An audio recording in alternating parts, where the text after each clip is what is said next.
its structure, its resistance to force. I couldn't use it to hold water, etc. That's what I meant. So let's say that a participatory knowing generates the affordances, and we've got some variation on that we're playing around with. But then what I would say is the perspectival knowing makes them salient to me. So this is graspable right now to me, and I foreground it. I size it up.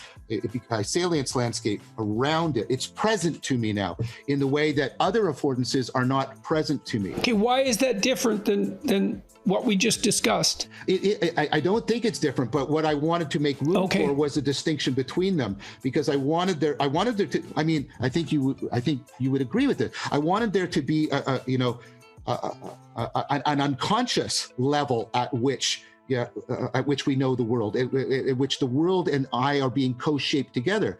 We talked about that before, and so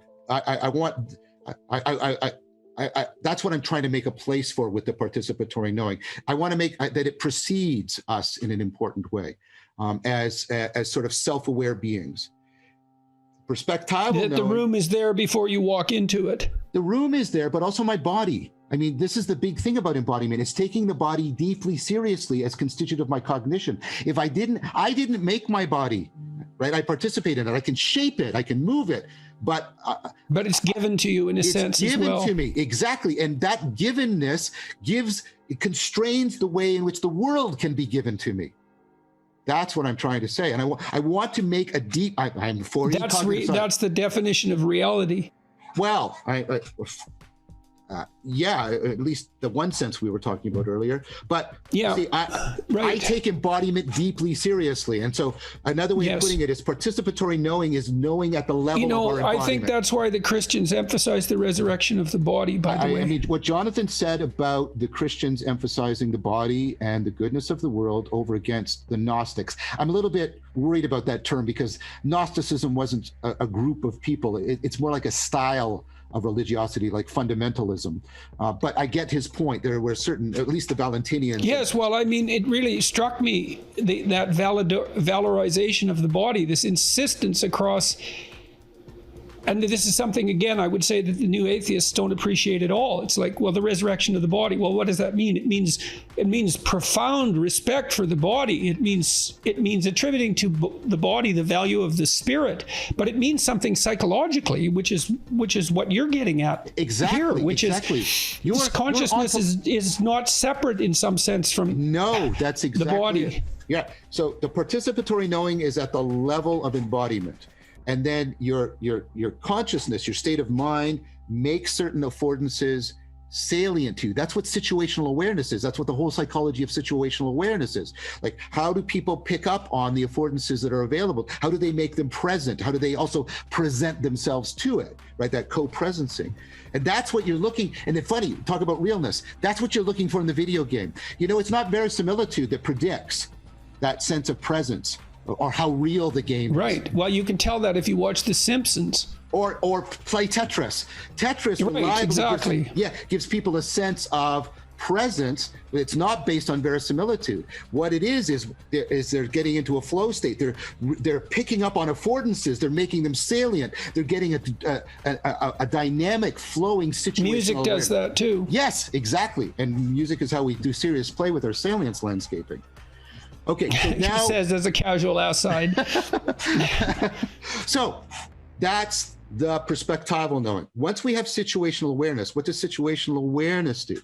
Situational awareness basically tells you which skills should you bring to bear. Is swimming relevant here? Well, no. Well, how do I know? My situational awareness. So the perspectival That's your ability knowing, to read the story. Well, yes, right, exactly. So which skills should you bring to bear? That's the procedural knowing. Once you've got your skills engaged, and this is the fundamental point of the pragmatist, right? That it's your skilled activity that undergirds your propositional. Once the procedural knowledge is properly engaged, then that's what understand means. Yes, right, exactly. Yes. So that's what I'm doing. You see, I'm trying to build it up, participatory, right, into perspectival, into procedural, into propositional. And the new atheists and modernity and all of this stuff is locked in a propositional tyranny, and it's cut us off from all of this. And cutting us off from this cuts us off from the body, cuts us off from the primary connection. And that propositional tyranny, is that best encapsulated in the idea that there's nothing outside the text? Well, I think that's right. Except, you see, what so I've read Derrida deeply, right? Except, right, and Derrida, I forget who wrote the book Semiological Reductionism. He's open to this kind of critique. Derrida, of course, has something outside of the text, which is difference itself, right? And that's the whole point. Difference can't be captured in the text. It can't be separated from the text. But so he has this doorway, and that's why he gets attracted so much to negative theology. That's why I would argue that's why negative theology. What do you mean? So negative theology was part of Neoplatonic Christianity, heavily influenced by the ineffable experiences that people have within mystical experiences, which is ultimate, and it's also based on a critique of you shouldn't think of God as a thing, right? This is the no-thingness of God, not the nothingness, the no-thingness. We should also talk about the confusion of those contributes to nihilism, but we'll maybe come back to that another day. Right. So the idea of negative theology is you fundamentally, I wonder if this is like Jung's circumambulation. You fundamentally understand God by saying what God is not, but not, of course, randomly. Right. What you're trying to do is. Oh, that's sort of like the God of the gaps. Well, no. Oh, sorry. No. Don't apologize. We're friends talking. Well, I don't want to derail the conversation. So it's been like this, and it's been wonderful. It feels to me like doing Tai Chi.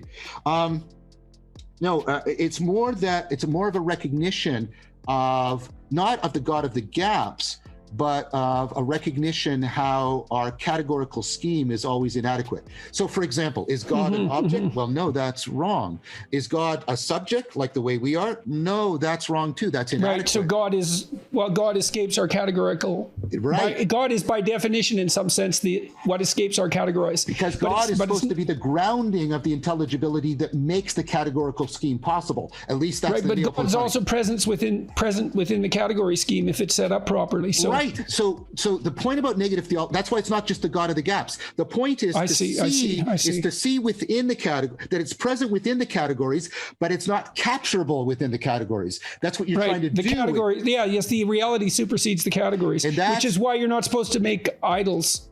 Why you're not supposed to make representations of God. But you can make icons. To summon Jonathan back into the conversation one more time, you can make icons, right? And you got John Luke Marion's distinction between the idol and the icon. What's the distinction?